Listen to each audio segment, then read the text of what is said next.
Азыр мына бул жыйында Дүйнөлүк банктын, Ислам өнүктүрүү банкы, Азия өнүктүрүү банктарында жетекчилери катышып атат да. Проект боюнча дегендер. Мына бизден айыл өкмөттөрдөн аябай көп проекттер келип атат да бизге.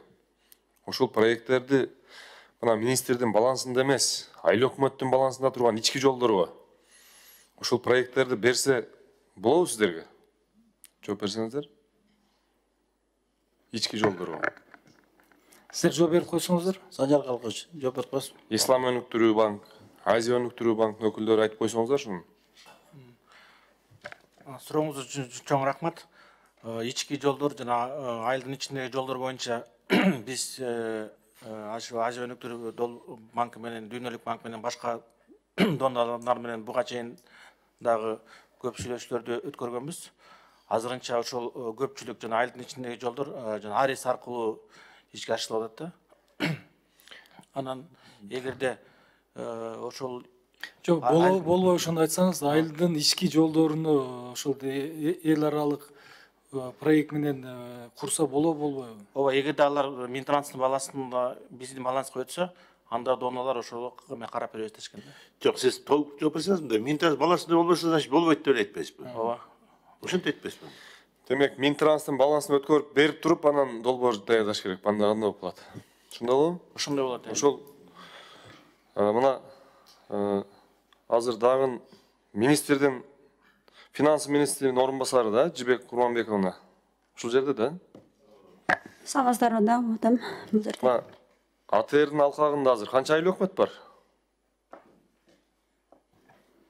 253.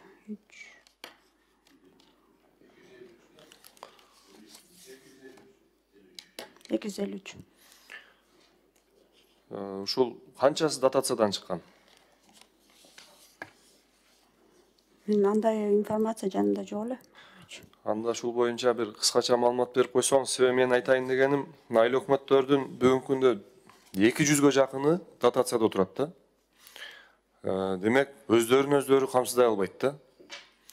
Алардын ички жолдорун асфальт төшөлү десе акча каражат жетпейт. Минтрансты бассын десек, асфальт төшөсүн десек, ал сиздердин балансыңыздарда эмес.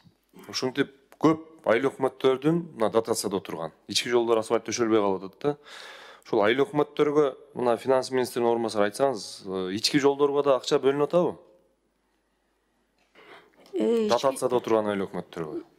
Эми бул жерде багы жана башында транспорт министрлиги айтып кетти, капиталдык салымдар аркылуу бөлүнүп атат. Ошонун ичинен багы бирин кошо турган жолдорго берилип атат да. Ошол жерде азырынча билесиздер, баягы жолдордун баарысын бир моментте жасоого мүмкүнчүлүк болбой атат да. Бул планда баарысында бар. Например, жолдордун багы основной эмелерин бүткөндөн кийин баардык ички жолдордон бери кароо боюнча маселе. Себеби азыр бизден мына айылдан, активисттерден, ошол жердеги өкүлдөрдөн, айыл башчылардан бизге сунуштар келип атат да. Бизде 1 чакырым жол жасаш керек.